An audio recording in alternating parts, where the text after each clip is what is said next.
PT Balai Pustaka saat ini dipimpin Ahmad Faroji yang juga dikenal sebagai Bapak Pantun BUMN. Ia memimpin perusahaan ini dalam masa transisi menjadi perusahaan yang lebih fokus pada industri kreatif dan juga intellectual property licensing dengan mengurangi kegiatan percetakan. Ahmad Faroji sebelumnya memiliki pengalaman di bidang kehutanan sebelum memimpin Balai Pustaka. Ia berhasil membawa Balai Pustaka keluar dari masa sulit dan menjadikannya lebih baik, terutama dalam menghadapi tantangan industri kreatif. Balai Pustaka di bawah kepemimpinan Ahmad Faroji bertransformasi menjadi perusahaan yang berorientasi pada intellectual property licensing, termasuk memproduksi film, komik digital, dan juga game. Ahmad Faroji aktif bekerja sama dengan berbagai pihak, termasuk Perpusnas, untuk meningkatkan literasi dan gerakan membaca di Indonesia. Julukan Bapak Pantun melekat pada Ahmad Faroji karena kecintaannya pada pantun dan kemampuannya dalam menyampaikan pesan-pesan positif melalui pantun.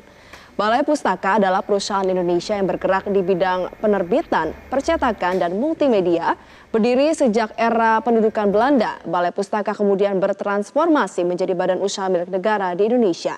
Balai Pustaka terkenal sebagai penerbit sejumlah karya literatur Indonesia ternama seperti Salah Asuhan, Siti Nurbaya, dan Layar Terkembang. Oh, ya.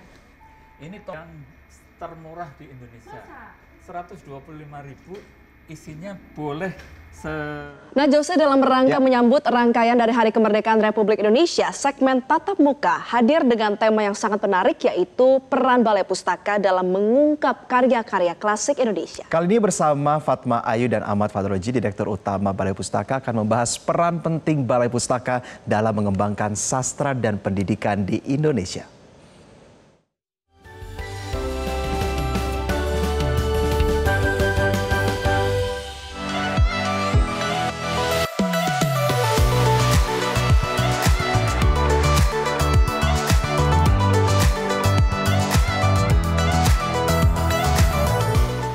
Selamat pagi Indonesia, selamat pagi pemirsa. Ada spesial nih di pagi hari ini karena saya saat ini sudah berada di Balai Pustaka, tepatnya di daerah Jakarta. Nah, yang membuat spesial Balai Pustaka ini adalah Balai Pustaka merupakan penerbit yang legendaris yang sudah menerbitkan karya-karya sastra yang klasik. Sebut saja seperti Siti Nurbaya, Layar Terkembang, Salah Asuhan, dan lain sebagainya. Namun pada perkembangan zaman, Balai Pustaka ini menemui tantangannya karena Balai Pustaka ini sudah berumur 108 tahun atau kalau bisa dibilang ini lebih dari umurnya kemerdekaan Indonesia yang Agustus nanti sudah mencapai 80 tahun. Sebenarnya seperti apa tantangan yang dihadapi oleh Balai Pustaka dan bagaimana Balai Pustaka ini mempertahankan eksistensinya di tengah gempuran digitalisasi? Nanti kita akan berbincang bersama Direktur Utama Balai Pustaka, Bapak Ahmad Faroji. Selamat pagi Pak Ahmad Faroji. Oh, pagi. Apa kabar baik, Pak? kabar Sehat baik. Pak? Ya, Alhamdulillah. Alhamdulillah. Ya. Fun fact ya pemirsa, Pak Ahmad Faroji atau Direktur Utama dari Balai Pustaka ini suka berpantun. Beliau ini pakarnya pantun. Maka dari itu tidak afdol rasanya kalau tidak berpantun nih untuk menyapa Pak Oji. Boleh dicoba ya Pak? Iya. Jalan pagi ke Jakarta, makannya roti dan pisang goreng. Senangnya hati ke Balai Pustaka, bisa berbincang dengan direktur yang bijak dan keren. Wah, ini bagus sekali pantunnya, sudah sekelas pujangga ini. Jadi patut dibalas pemirsa. Boleh Pak. Sungguh rindang si pohon delima, melati putih menghiasi belantara. Selamat datang presenter keren Mbak Fatma. Terima kasih berkenan mewawancara. Udah bisa ya Pak menjadi pujangga ya Pak? Boleh, sekelas pujangga Balai Pustaka. Sekelas pujangga Balai Pustaka.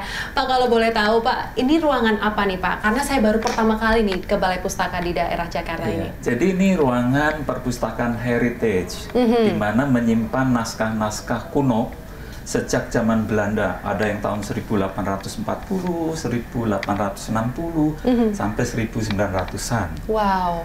Bahkan beberapa selebriti, Chelsea Ihsan, Reza Radian, Happy Salma pernah berkenan singgah di perpustakaan heritage ini. Untuk riset ya Pak ya? Untuk riset dan mereka mendalami seni peran. Oke. Gitu. Oke. Karena kalau kita riset nih Pak, atau flashback ke belakang, sejarah dari Balai Pustaka ini luar biasa. Melahirkan karya sastra yang literatur klasik yang sudah mendunia begitu ya Pak ya. Dan umurnya 108 tahun. Atau bisa diilustrasikan nih Pak sebagai manusia ya.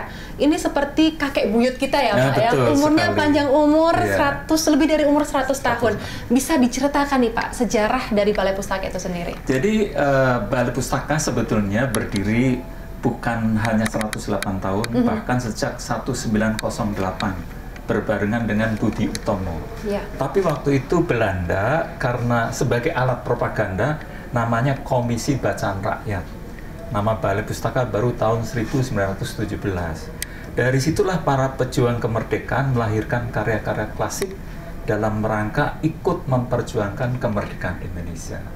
Jadi lahirlah karya-karya yang di dalamnya nuansa perjuangannya sangat kental. Itulah peran Balai Pustaka untuk membantu kemerdekaan Indonesia, Mbak Fatma. Jadi sebagai salah satu sarana juga literatur atau karya-karya klasik ini juga menumbuhkan rasa juang dari masyarakat Indonesia sebelum merdeka begitu ya Pak? Makanya karya-karya sastra yang lahir di Balai Pustaka dijadikan pelajaran pokok dulu ketika masih ada pelajaran kesusastraan. Sampai menjelang tahun 2000-an pelajaran kesusastraan telah hilang, telah tidak lagi diajarkan. Sehingga banyak milenial, anak-anak muda sekarang tidak mengenal karya-karya sastra yang ada di Balai Pustaka, Mbak Fatma. Gitu ceritanya. Nah, mumpung kali ini sudah di Balai Pustaka, agar para generasi muda nih tahu nih karya apa saja nih yang sudah diterbitkan oleh Balai Pustaka sejak zaman dahulu nih, apa aja nih Pak di depan kita nih Pak? Ya, jadi para pemirsa sekalian, perlu saya sampaikan banyak karya-karya legendaris telah terbit di Balai Pustaka. Ini diantaranya perlu saya perlihatkan ada Layar Terkembang, terbit tahun 1936. Siti Nurbaya boleh dikatakan sebagai karya novel modern, klasik yang sampai sekarang masih jadi perbincangan bahkan sampai ke negeri jiran Malaysia, Brunei dan Singapura, yaitu Siti Nurbaya, karya Marah Rusli, terbit tahun 1922. Sedangkan ini adalah salah satu contoh karya klasik 6000 tahun Sang Merah Putih. Pemirsa pasti banyak yang tidak tahu kalau usia Merah Putih sudah 6000 tahun, Mbak Fatma. Jadi patut diketahui oleh para pemirsa sekalian. Dan kalau perlu nanti ada kesempatan, silakan pemirsa berkunjung ke Balai Pustaka. Oh bisa ya Pak ya? Bisa.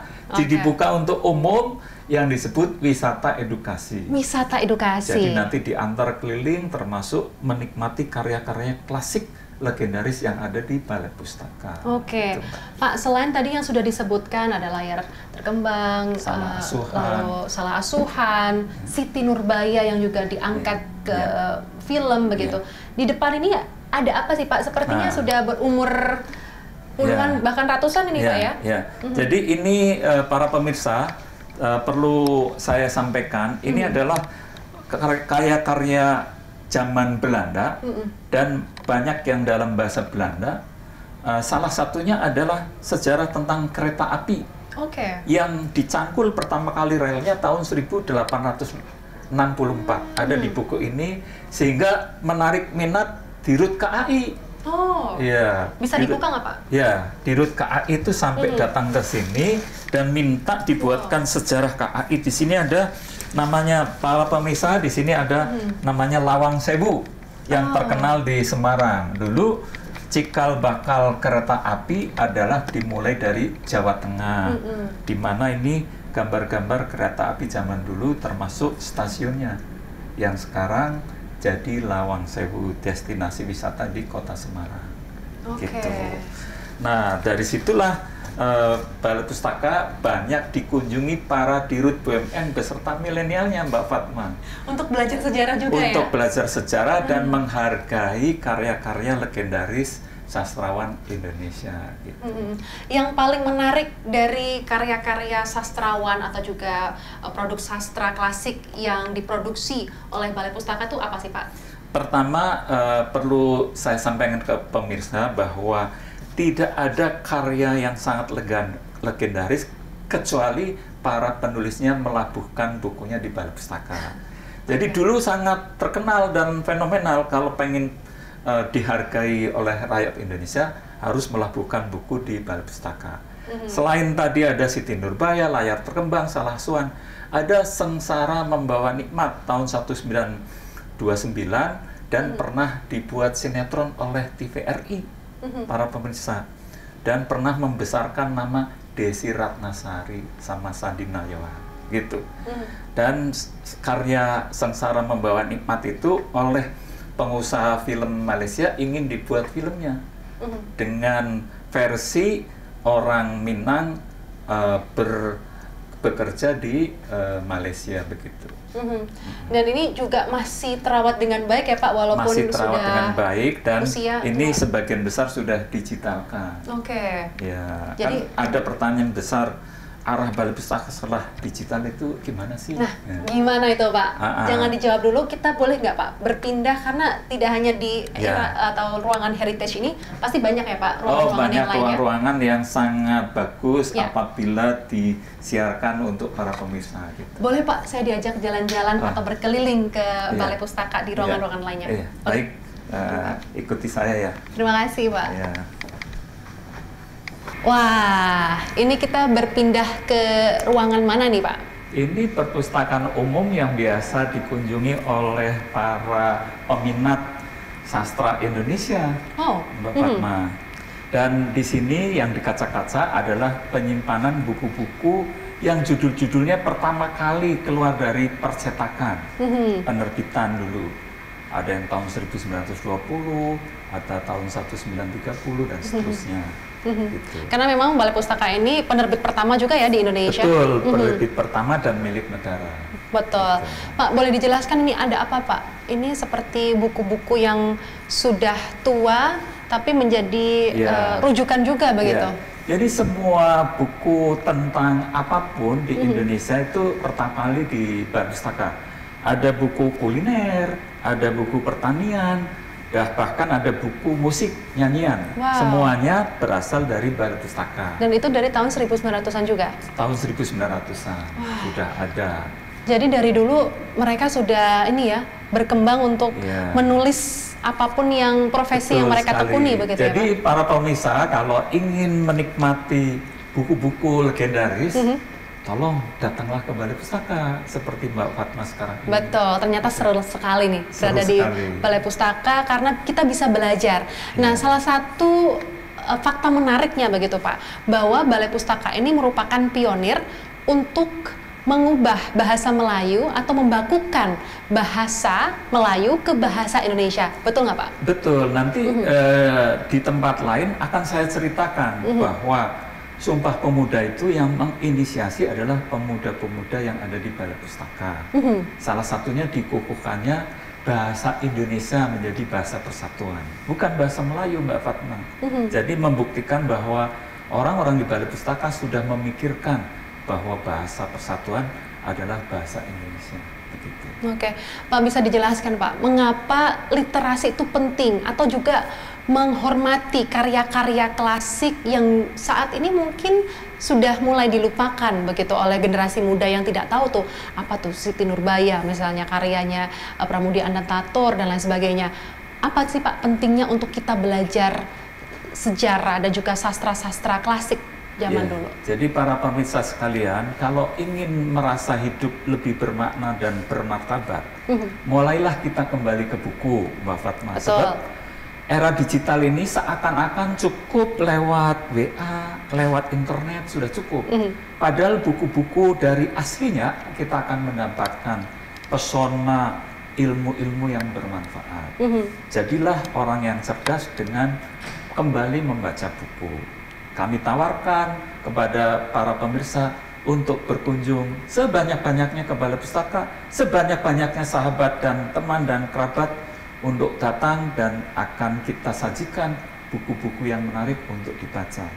Oke, Pak, dibandingkan dengan 1800-an atau 1900-an dengan abad ke-20 ini, di tahun 2025 ini terutama, apa yang membedakan balai pustaka zaman dulu dengan zaman sekarang di era digitalisasi ini, Pak? Jadi balai pustaka harus menyesuaikan dengan perkembangan. Di era digital kita dikenalkan dengan yang namanya industri kreatif. Nah, IP atau karya intelektual yang ada di balai pustaka itu harus diperkenalkan, dimonetize dalam bentuk lain. Kami pernah membuat sinetron, kemudian kami juga membuat film, sudah ada 2 judul film. Saksikan nanti pemirsa film Siti Nurbaya ya, mudah-mudahan akhir tahun atau awal tahun depan tayang. Nah, dengan demikian maka balai pustaka tidak akan tertinggal di landasan, justru mengejar impian untuk maju lebih bagus di masa depan. Oke, jadi di abad 21 ini juga mengikuti perkembangan zaman. Betul, begitu ya Pak? Ya. Tidak hanya melalui buku saja yang mungkin literasinya ini susah untuk ditemui kalau tidak ke balai pustaka, begitu, maka bisa diangkat ke layar lebar dan lain sebagainya. Film animasi, bahkan nanti ke game gitu. Oke, berarti itu model bisnis yang juga dikembangkan oleh Balai Pustaka. Dikembangkan oleh Balai Pustaka, dan Menteri BUMN sama Danantara meminta agar Balai Pustaka berubah menjadi IP licensing company. IP licensing company berarti memanfaatkan karya-karya intelektual IP ini ke dalam produk industri kreatif. IP itu adalah intellectual property atau hak kekayaan intelektual, begitu ya Pak ya?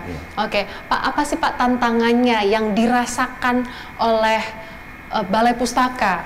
Karena saya dengar memang sebelum pandemi saja sudah terhantam habis-habisan begitu Pak Balai Pustaka. Dalam sejarahnya pemirsa, Balai Pustaka itu hampir ditutup, bahkan sampai sekarang banyak yang bertanya-tanya, Mbak Fatma, apakah Balai Pustaka masih ada? Terus kalau masih ada, bagaimana menjaga kehidupannya? Balai Pustaka dalam hal ini tetap berkomitmen untuk menghidupkan kembali, bahkan mengatakan kepada semua stakeholder, kepada kementerian, tolonglah agar semuanya kembali untuk mencintai buku yang ada di Indonesia, termasuk yang diterbitkan Balai Pustaka. Kalau semua aware, kalau semua perhatian, insya Allah Balai Pustaka tidak ada kata ditutup lagi. Gitu. Itu berarti terakhir kata ditutup itu tahun berapa Pak? Tahun 2013 itu hampir ada pejabat kementerian yang sudah Balai Pustaka tutup saja deh, gitu. Tapi sekarang dengan semangat membangkitkan kembali, Balai Pustaka harus tetap bertahan dan bahkan harus tetap berkembang. Bagaimana tips dan juga trik begitu cara Balai Pustaka ini agar tetap bergeliat, yang katanya tadi hampir ditutup? Tapi jangan dijawab dulu Pak, nanti kita akan jawab di segmen berikutnya. Pemirsa jangan kemana-mana, tetaplah bersama kami di Selamat Pagi Indonesia. Kita bisa keliling lagi Pak. Oke, siap.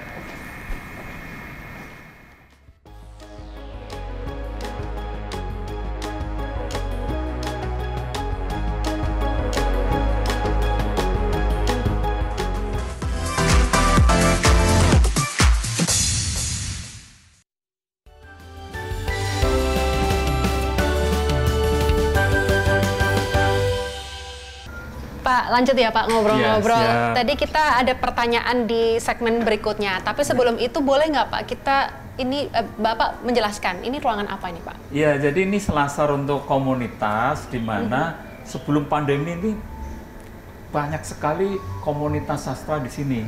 Dan di sini bisa dijelaskan Balai Pustaka zaman dulu dan sekarang, dari mulai gelap gulita jadi terang benderang, bahkan menjadi tujuan wisata edukasi yang menarik, dan kami masuk di dalam direktori Mogalemon, Museum, Galeri, dan Monumen Nasional. Oke, Pak, kalau misalnya dulu kan terlihat seperti agak suram begitu ya, terus ada foto berikutnya, ini cahaya ini begitu mulai menyinari Balai Pustaka sendiri.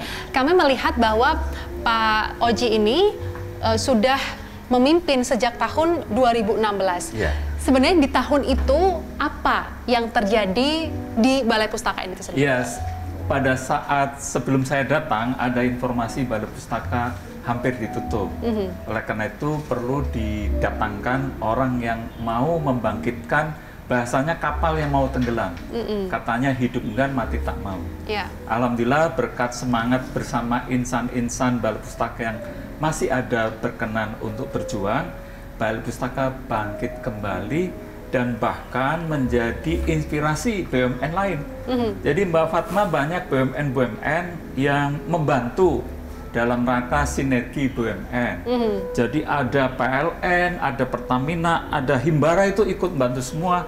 Bahkan BUMN-BUMN yang kecil pun ikut datang ke sini meramaikan Balai Pustaka dan membantu bersinergi, termasuk memanfaatkan produk-produk Balai Pustaka, Mbak Fatma. Dari situlah Balai Pustaka alhamdulillah sampai sekarang bangkit kembali. Oke, bahkan dulu di tahun 2016 kabarnya ada pegawai yang sudah beberapa bulan belum terbayarkan, atau separah itu ya Pak, padahal itu belum pandemi ya Pak? Iya betul, jadi 2016 waktu saya pertama kali datang ada utang-utang perusahaan kepada karyawan yang belum terbayarkan. Alhamdulillah melalui recovery yang panjang, Balai Pustaka telah membayar semuanya, dan bahkan sekarang Balai Pustaka sangat dikenal minimal oleh internal seluruh BUMN anggota Danantara, Mbak Fatma. Dan perlu diumumkan pada pemirsa, saat ini Balai Pustaka sedang menggalang seluruh anggota Danantara Indonesia mengadakan lomba puisi menyambut kemerdekaan Indonesia yang ke-80. Gayung Bersambut sampai hari ini pesertanya sudah lebih dari 400 orang. Wow. Jadi sangat antusias. Gitu. Wow, luar biasa. Ada program-program yang juga melibatkan masyarakat begitu ya Pak ya? Ini yang di belakang kita itu adalah toko buku offline Balai Pustaka. Jadi para pemirsa kalau berminat buku-buku yang terjangkau, bahkan ada buku yang harganya di bawah 5.000. Jadi murah sekali, sangat menarik untuk dikunjungi para pemirsa. Jadi silakan datang kapan saja meramaikan toko buku ini. Selain kami juga masuk di toko buku online. Oke. Pak, selain harus bekerja sama atau berkolaborasi dengan jajaran BUMN yang lain begitu ya Pak, apa turning point atau titik balik dari Balai Pustaka ini akhirnya bisa kembali bergeliat kembali begitu Pak? Yang dilakukan oleh Pak Oji ini apa? Ya, selain kami mengarah kepada pengembangan industri kreatif, yaitu yang disebut monetize intellectual property, tadi yang saya jelaskan, ke sinetron, ke layar lebar. Juga kita mengembangkan platform digital. Jadi kami punya pustaka digital. Di dalamnya ada e-book, ada audiobook. Jadi orang tunanetra nggak bisa baca buku, tapi melalui audio. Buku dibaca oleh artis, rekamannya masuk di situ. Dan platform ini juga dipasang di berbagai daerah terluar di Indonesia ini melalui namanya Taman Bacaan Digital. Terima kasih Pak. Kalau tadi dibuka dengan pantun, mari kita tutup dengan pantun. Karena saya tidak seprofesional Pak Oji, saya nyontek sebentar ya Pak ya. Habis ini saya harus belajar sama Pak Oji. Siap. Saya sudah mempersiapkan nih Pak dari semalam nih Pak. Iya. Mari kita dengar bersama ya Pak. Menulis kisah di lembaran lama, cakep. Menjaga warisan agar tetap bermakna. Terima kasih atas waktu bersamanya. Semoga Balai Pustaka semakin berjaya. Nah, ditutup juga oleh pantun Balai Pustaka ini. Awan putih di langit bima, saling berkejaran menjemput hujan. Terima kasih kepada Mbak Fatma telah berkenan jalin kebersamaan. Terima kasih Pak Oji. Semoga semakin sukses untuk Balai Pustaka, semakin berjaya. Dan pemirsa, kalau penasaran seperti apa Balai Pustaka dan membaca klasik atau sastra-sastra klasik, bisa langsung datang ke Balai Pustaka Jakarta. Di Jalan Bunga Matraman, para pemirsa. Oke. Terima kasih loh Metro TV berkenan menyiarkan Balai Pustaka. Baik, terima kasih Pak. Ya, terima kasih. Ya pemirsa, sampai jumpa di episode berikutnya. Dadah.